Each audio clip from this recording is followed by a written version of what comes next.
Hi, everybody. I'm Bill Swinford. Welcome to Squared Up. And I'm Monica Daniels. And I'm Tom Mann. You've tuned in to our regular podcast that we do here from the Swinford Media Group, telling you about things happening not just on the downtown Marion Square, but around the region, and some of the fun that we're having and some of the fun that's coming. And a fun thing today is we've got a really special guest, don't we? We do. One of my favorite people is here today. Dr. Glenn Poshard has joined us, and he's got a new project he's going to be telling us about. We're going to hear all about that. I can't wait to hear all about that. We'll get into that in a little bit. But first, what's been going on? Well, let's see. We've been pretty busy. Yeah. Right? So we made it to a concert on the square. That's right, yeah. Backline 5 has two of your good friends in that band. That's right. Let's go ahead and mention my friends John Shad Owens and Clint Bennett, because they started this band. Now, I play in a worship band at Aldersgate Methodist Church with them, extremely talented musicians. They started a new band and did not invite me to join their band. No, that's not true. They actually did at one point, but their musicianship is way beyond mine. And so they went out and found really talented musicians to join them, and they created a band that is just, you'll hear them everywhere. Backline 5 plays I like to say they play some kind of deep cuts from albums from the 60s, 70s, a little bit of 80s, and then the next thing you know, they're singing a song that is part Led Zeppelin and part Eminem. And so just the mix of music that you get in their shows was demonstrated when they played in something called Rock the Square, the Block, Rock the Square. I think it's the Square, Rock the Square. Yeah. Yeah, that might have been it. But it's a new thing that the city's trying, and they did an outdoor concert right there in the center of the square last Tuesday. It would be June the 3rd. June the 3rd. Yeah. And so we enjoyed that, didn't we? We did. That was really fun. And then right afterwards, we hopped on over to John Brown's and heard Ivis John play. Ivis John, another great musician. Phenomenal musician. Regularly comes through Marion, and just a great night of music. It's more and more what a downtown Marion is becoming. They have a Make Music Marion Day coming up in a couple of weeks. You can read about that in our editions of our publications. They also have that new outdoor seating area, that new deck, and that is a really nice place. John Brown's, yeah. Yeah, John Brown's does, and that's a really nice place to sit out on a really pretty evening. Yeah, it was enjoyable all the way around. So we did that. Like you said, we've done some traveling. I traveled with my daughter to a dance competition in Branson. She did really well. Her little group got a second place in national competition. Yay, Sophia. Very proud of them. And you, I think, took a trip with your sons to Nashville around the same time. We went to Nashville, Tennessee. And then you got to do something else while I was gone. I went to Deborah Reynolds Hogg's retirement party. That's right, yeah. Yeah, and the whole community, I'm sure, knows who Deborah Hogg is. She's an amazing woman. She's done so much for this community. She's a big part of the veterans flights, and she's been an active part of the Marion Chamber of Commerce, the Heron Chamber of Commerce, and she's been the community education coordinator for Hospice of Southern Illinois for decades now. I've worked with her through the years, getting word out about hospice activities. She was instrumental in starting the gala that they do every year that we participated in live streaming, the red carpet there this year. Yeah. Just lots of fun things, and so much fun runs through the work that Deborah does. And she's going to be, I'm sure, very much missed on a daily basis, but she'll stay, knowing Deborah, she'll stay very involved with the hospice organization on a volunteer basis and in other ways. And she definitely deserved the honor. She did. I mean, and the city gave her own day this year. Yeah, that's right. They did a declaration giving her own day, as, again, well-deserved. The party was fun, I'm sure. The party was fun, yeah. Lots of cool people there. Lots of amazing people, yeah. Name drop. Okay, so Karen Mullins, who's the executive director of the Heron Chamber, was there. Our good friend Tom Harness and Zeppelin. Let's see, Judge Green was there. And had you met Judge Green before? I don't think Judge so. Steve Green. That would be the first time I met him, and his wife. Yes. So his wife, Terry. Terry, thank you. And Terry comes to Crown Brew a lot. Judge Green is usually wearing his robe when we're at Crown Brew, so he's not a Crown Brew. But I've known Steve for a long time. Yeah. And just one of the great judges that we have at the Williamson County Courthouse. My good friend Julie Yates was there. Yeah. Of course, Melise was there. She put the party on. Melise Smith Oakley Yeah. has worked with Deborah in recent years at Hospice of Southern Illinois. Yeah. Also a phenomenal servant in this community. She just pours her heart into everything she does and makes our community a better place. And she also has Melise's formal wear and provided our tuxedos that Tom and I so gallantly wore at the maroon carpet. At SIU event. That was nice. She dressed us for Very that. good. She's great at that. So. And that was a big task, and it worked. Yeah, so that was good. Yeah. Dressed us up. So you've cleaned up a little bit. You got a good group of friends there, and Elise is also a part of a group that we're a part of on Friday mornings, which meets at Crown Brew.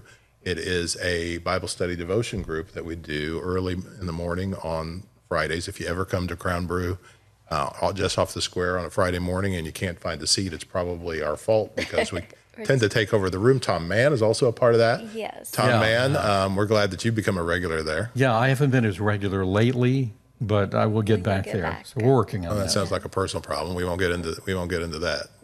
No. You Friday's mean, busy. You haven't been as regular coming to. Sometimes I wound up doing a lot of work later in the week, and I have to do the work on Friday mornings. Yeah. Oh, yeah. Because of certain clients. I won't mention any of them. No, we didn't even know you had other clients. So I wasn't talking about those folks. Talking about the ones here. Okay. Well, hey, listen, Tom works with us part of the time. He's got other things. One of the things that Tom is involved in with us is our new podcast with Chris Banks, Chef Chris Banks. We talked to him last time we got together, and that is Feel the Heat. No? Bring the Heat. Bring the heat. What is it?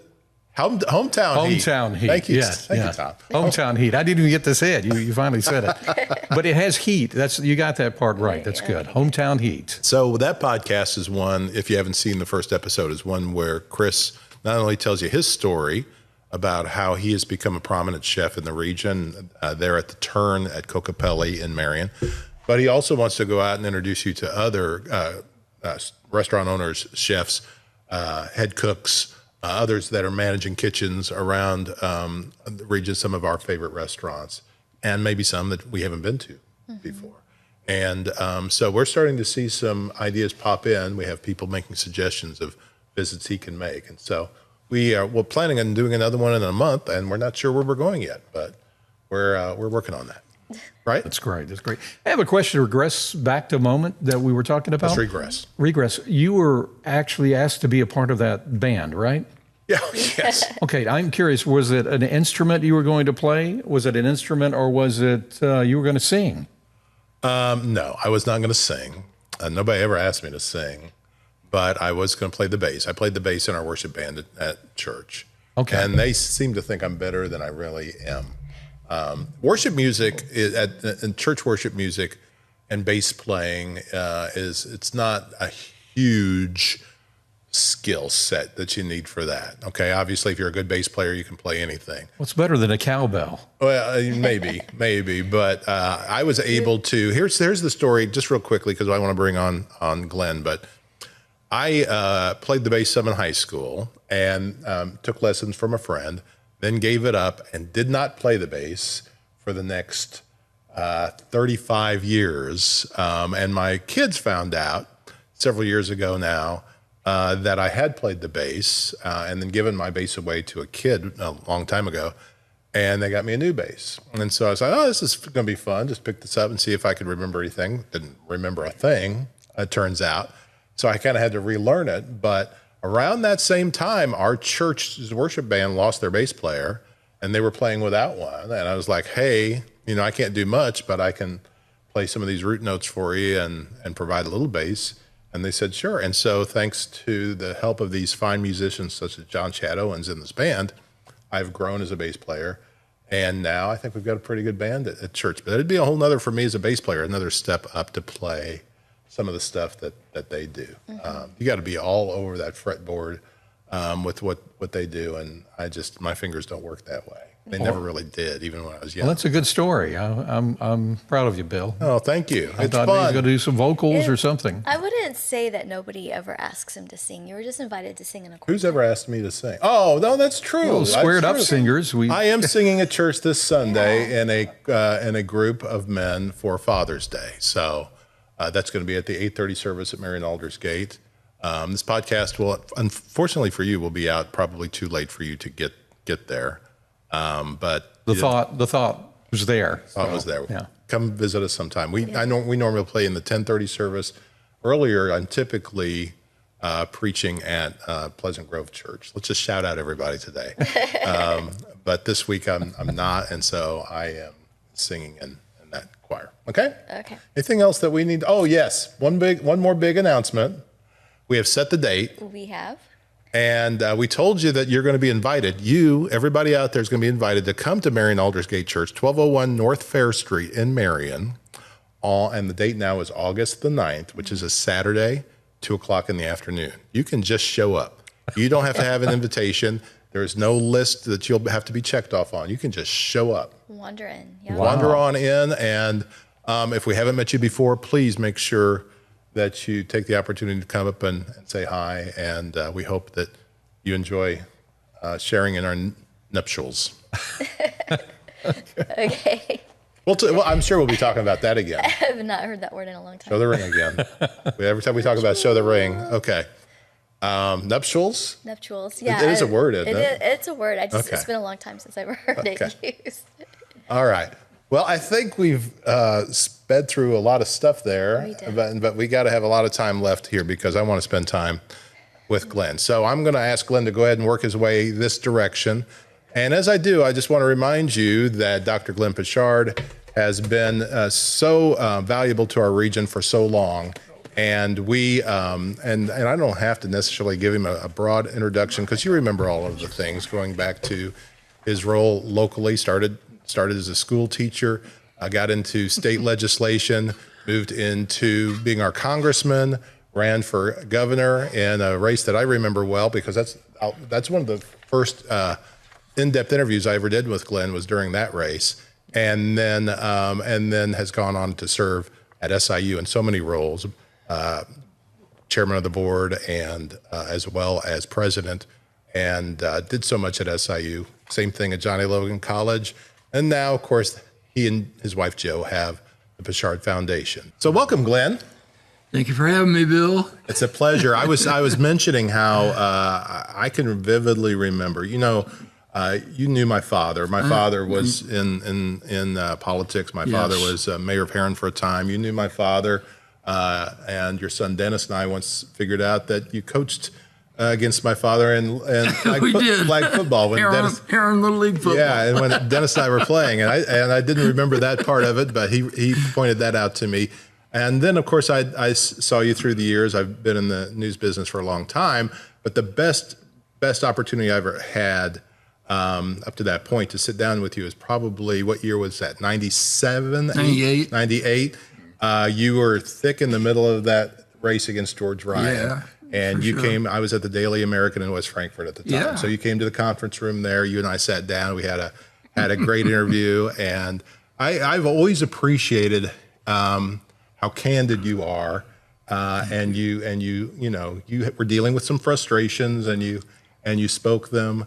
And yet you really ran a strong race there. And considering all that you were up against, and we don't have to rehash all of that, but all you were up against at that point, had a very close race there, and so much of the things you were pointing out, of course, unfortunately, so many of them came true, and that's how that works.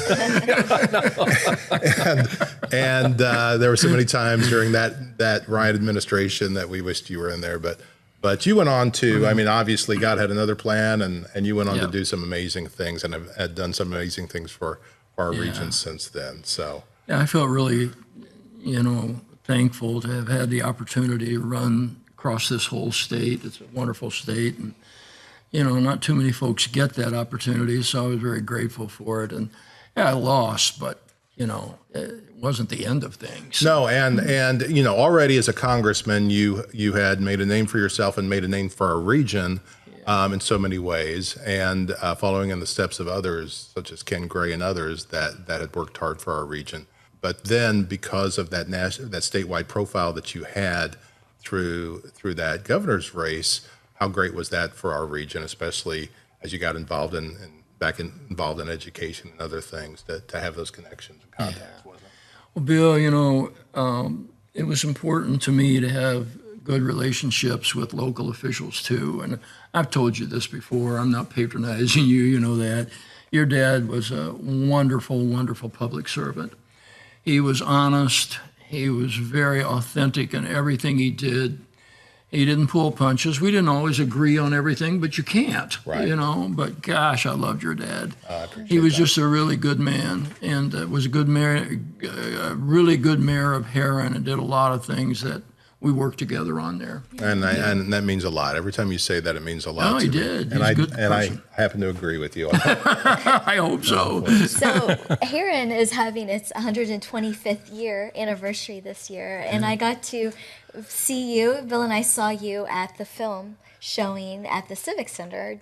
Bill, do you remember the name of that film? Yeah, it was the one that had been made several years ago, celebrating a previous anniversary. Yeah, Cheryl Trench was the narrator. Yeah. So, what are some of your favorite memories of Heron, do you think? Oh gosh, so many. When I was a really young guy, this would have been in 59 or 60. I remember coming into Heron. What was I then? 15 years old, I guess. Coming into Heron, and you had that big billboard on the edge of town with President Kennedy's picture on it. Oh, wow. And it said, "Ask not what your country can do for you. Ask." That was so inspiring because, that's one of my first, most important memories of Heron. But over the years, working with all the mayors of Heron, and I think my first legislative accomplishment when I was state senator was helping Heron to get a new water tower. That's awesome. Yeah. And then Senator Ray and I worked on the Civic Center together, and just things I remember. Mayor Qualia was a great friend. So many. Bill's dad. I love Heron because when I first started campaigning there, Francis Jeter was a precinct committeeman there. And Francis took me over into a part of town over by the high school. We went from one house to another from folks that spoke no English, only Italian. Yeah. Wow. So cool. Yeah, it was really unbelievable. Chevy and Joe Garagiola, all those people there. And I just worked with them over the years, loved Heron. I've always loved the unity that community shows. Yeah. It's really great. I mean, they've always pulled together, and they have that sense of community that you don't always see, I do miss the days when you could walk downtown Heron and just hear Italian being spoken. Just little ladies talking to each other. I haven't had that experience. Yeah, I really haven't. That I'm afraid is mostly gone. There's still plenty of folks with Italian heritage that can speak the language, but as far as that being their one and only language for the most part, there's not many of those folks left. Yeah. That was first generation Italians that had come over and were raising, and so many of their children are still such an important part of that community and staple of that community. And see, Monica, I'll be 80 years old in a few months, and so I remember those folks. You guys wouldn't remember them, but I do. My gosh. Well, my dad's first race for office was in '76 when he ran for city treasurer, and so that was the first time he canvassed the community. He went door to door, and he took me along with him, and so I got to experience a little bit of that at that time. Yeah. Yeah, it's a great community. And how you just support all over the region, supporting everyone, and it was really great to see you. And you've got new projects to continue to support the region. I do. I'm blessed at my age and to get up in the morning and have a passion for helping these kids. I've kind of had it my whole life, and so just going to do it as long as I can do it. And my wife too, we've had our foundation out at Logan for 26 years, all volunteers. Nobody takes a salary, nobody takes expenses, but we've been able to help thousands of kids over the years. Yeah. And one of the things right now that is just, I just feel compelled to do this. I get all over Southern Illinois. And we have so many of these food deserts right now, towns of 2,000 to 3,000 people that have no grocery stores left. And the poorer families in those communities are just surviving off of the food pantries. That's, they can't, a lot of them can't afford the groceries. They're so expensive today. So those food pantries are literally life and death to them. They're always running short financially. So my third grade educated mother, who just loved poetry and insisted that all of us kids learn poetry and write poetry, inspired me, and I've written poetry my whole life. So I put together several of my poems and poems from great poets that I love that have sustained me at critical junctures of my life. And I put together an hour-long presentation, and I said to Joe, you know what? I'm going to go see if people think this is okay, because if it is, I'm going to invite everybody to come and listen and just don't give donations to the food pantries. So we have our big kickoff, Bill, on June 22nd. That's our first presentation or reading, and it's at the Varsity Theater in Carbondale at 2 p.m. in the afternoon. And we're hoping for a big crowd and that people will, on their way out, we're not selling tickets or admission, nothing like that. But on the way out, if they've enjoyed the reading, just to leave a donation for the food pantries. And hopefully I will get to do this in every community that has a food pantry across Southern Illinois.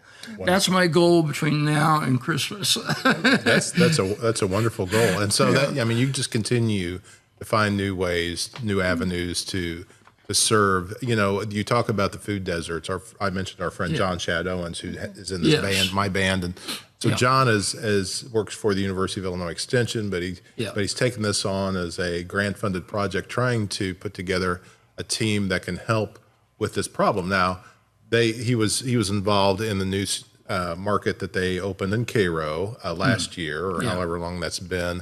But he says what a chore it is to think about trying to serve all of the deserts, and not just, as you mentioned, not just get food in there, but get affordable food in there. And so that's again why these pantries are so vital, because honestly, that's all that some of these places will ever get. And even if there is something else brought closer to them, those pantries are still very valuable. I know from firsthand experience how vital the Heron Community Pantry has been for so many years. The Marion Pantry at the Marion Ministerial Alliance and other places that have served the public. And at times, how many stories have I done through the years of how these shelves, have run bare.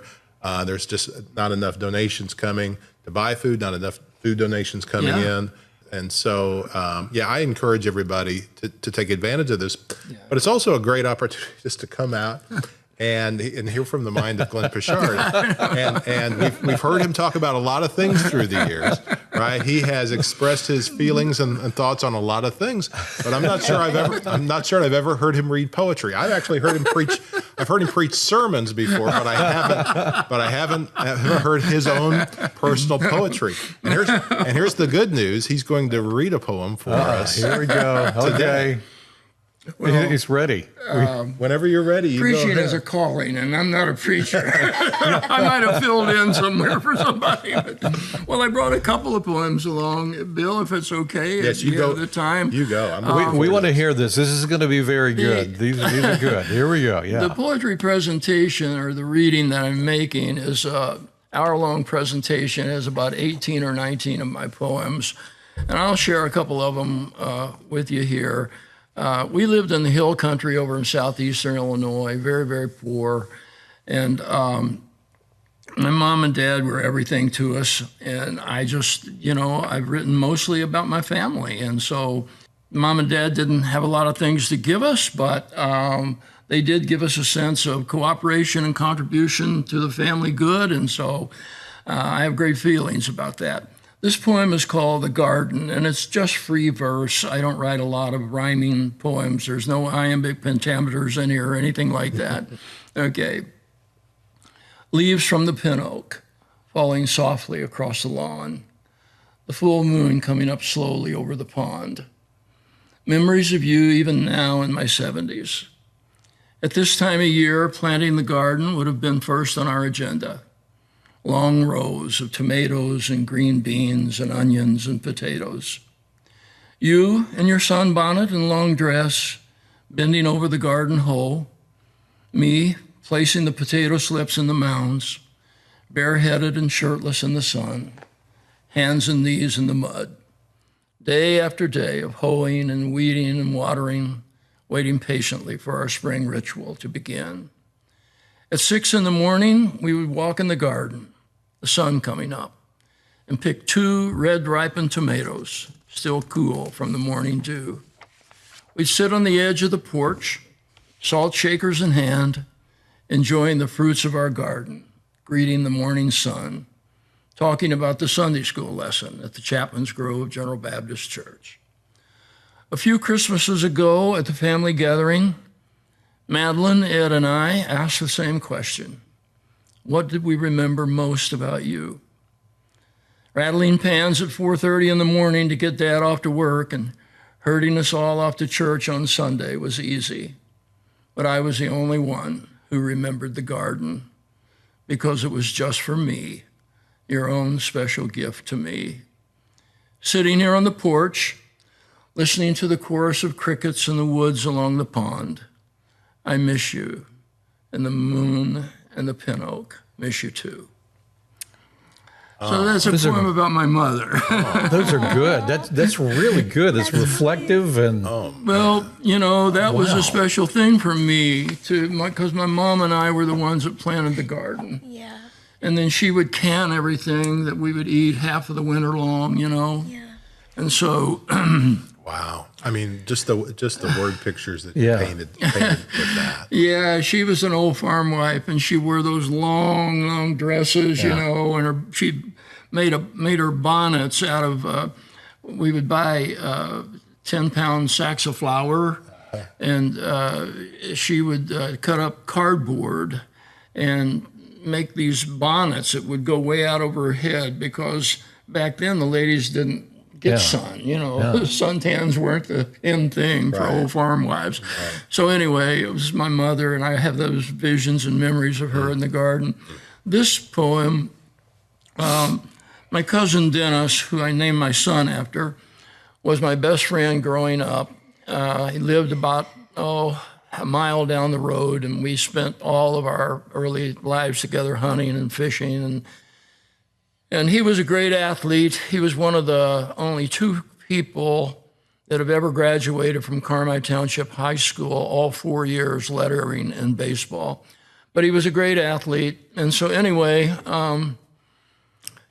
after serving in the Illinois State Senate for a number of years, I was elected to Congress. And the night before President George H.W. Bush's inauguration in January of 1989, I'd gone down to the Vietnam Wall to visit my cousin, Dennis. He was the first young man to get killed from White County in Vietnam. It was a quiet but emotional time for my family and me. The next day, sitting directly behind President Bush on Inauguration Day, looking straight down the mall, all the way to the Lincoln Memorial and the Vietnam Wall, my increasingly pacifist conscience penned the following poem. I just call it The Wall. Sitting here, seeing there, his name on the wall, my name in the hall. His words rang clear, past the spire, down the mall. No more names on the wall. Lord, make it so, and let Denny know I see his wall from here. Hand on the Bible, oath so old, frozen words in the winter's cold, Under old Abe's gaze, the ghosts appear, bending heads softly, the words to hear. Young soldiers all heard the nation's call. Now hear his words shooting down the mall. They nod consent toward the hall. No more names, no more walls. I wrote that. Wow. That's when President Bush was speaking. And I loved President Bush. He was one of my favorite presidents. He and Mrs. Bush both were genuinely loving people. But I just pulled a pad out of my overcoat and I had a pen and I just was listening to him and was envisioning the ghosts from Vietnam, those kids on the wall coming out to try to hear his speech, and they're all standing around Lincoln's memorial.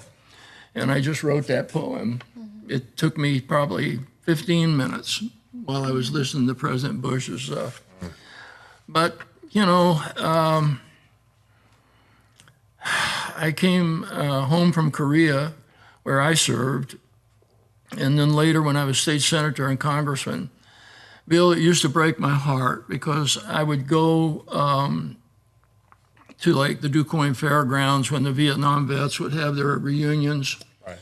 And it was just so sad because, you know, those kids came home and they didn't get the kind of celebratory time that, you know, people came home from other wars and were celebrated for their victories and stuff.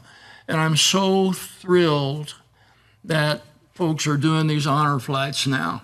Yeah. Because, you know, maybe their hearts can be healed over because I know so many of them felt, because they told me that they thought the country didn't back them up. Right. You know, and those kids fought, oh gosh, in those wildernesses and jungles and everything else. It was unbelievable. But they're heroes to all of us. But anyway, I just did that for Dennis because he was a great young man, and I wanted to write a poem for him.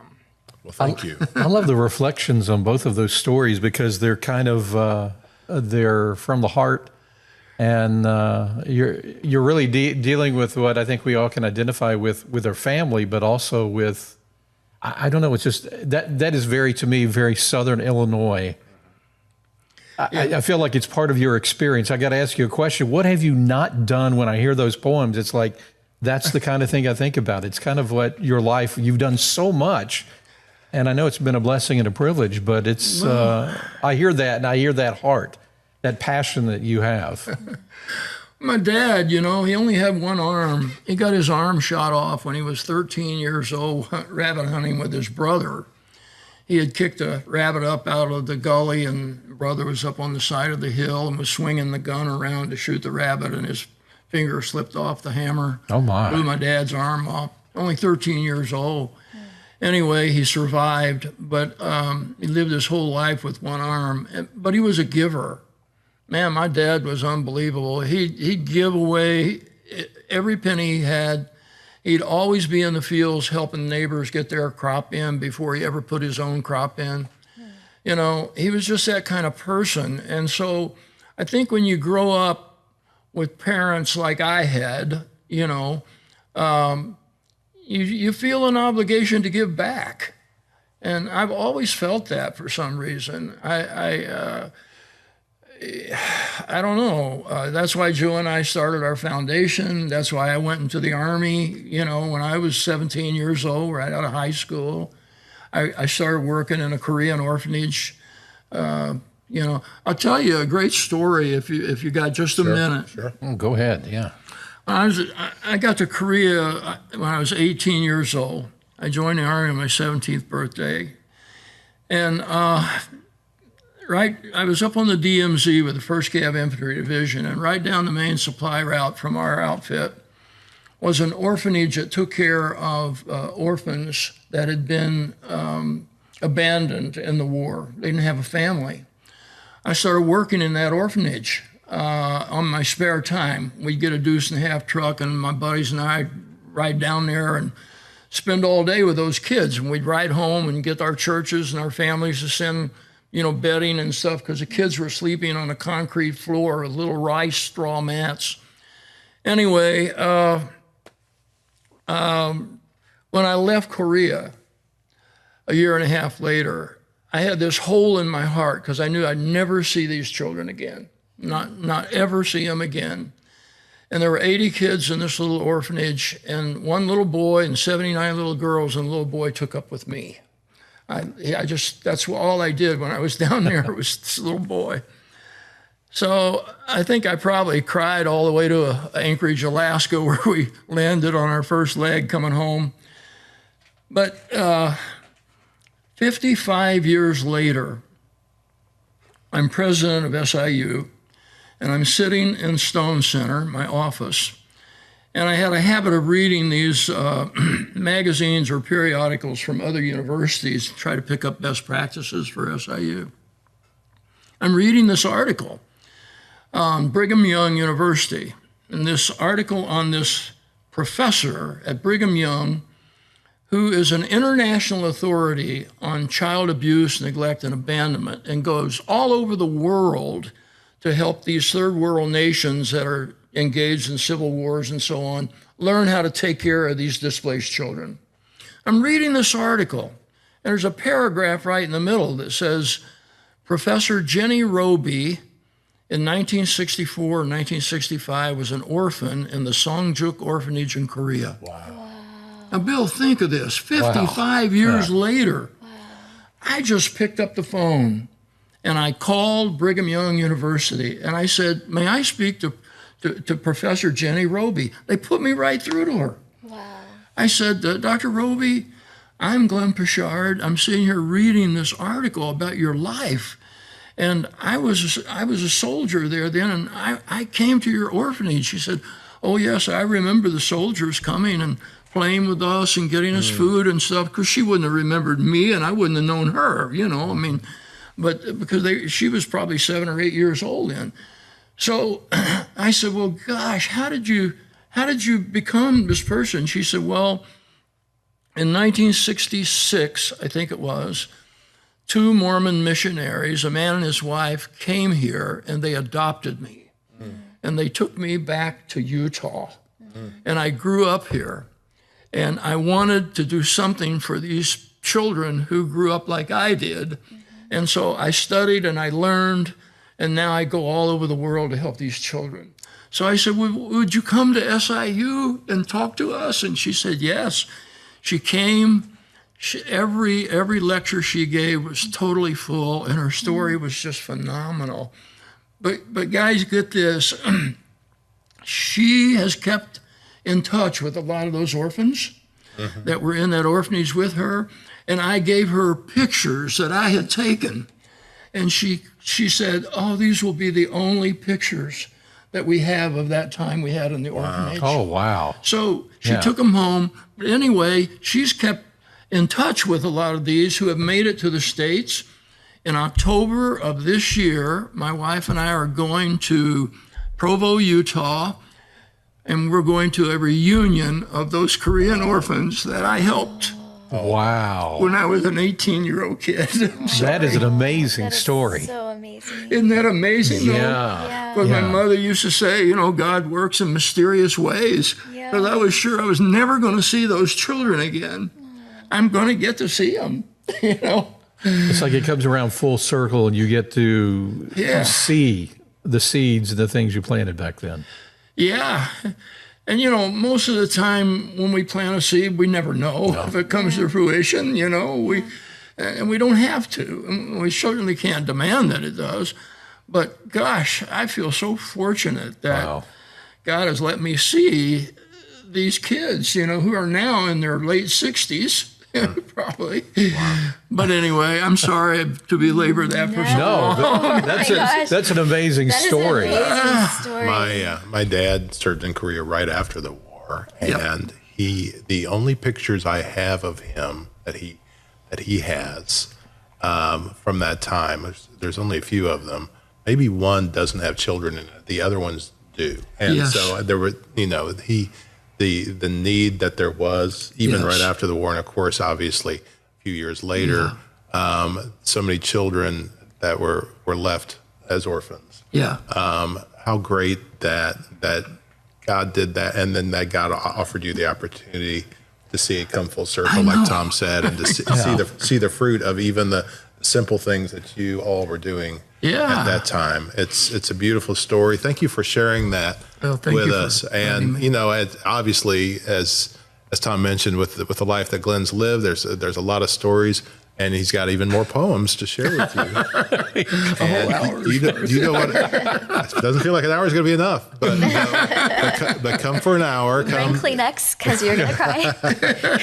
Monica made it through this. I was really surprised. I thought she was going to go for a minute there. She was really very sweet. So plan on coming to the Varsity Theater in Carbondale on June the 22nd, Sunday, June 22nd, 2 p.m. 2 p.m. in the afternoon. Again, no admission charge. Just come hear it, and then you'll hear more about his work with local pantries, and you'll have an opportunity to donate. And there will also be other opportunities that you can have to donate. You'll have other sittings beyond that. And like you said, he's planning on trying to get around to all of our communities and doing as much of this as possible through the balance of the year. But make it over to Carbondale. We're going to try to get over there as well. That'd be great. And to be able to be a part of that. It's just such an honor to have you with us. Such a pleasure to have you with us. My honor. And we will have to do this again real soon and talk some more. We're going to go ahead and sign off. Thanks, everybody, for tuning in to this very special episode of Squared Up. For Dr. Glenn Poshard, I'm Bill Swinford. I'm Monica Daniels. And I'm Tom Mann. Thanks, everybody. We'll see you again real soon. Bye-bye.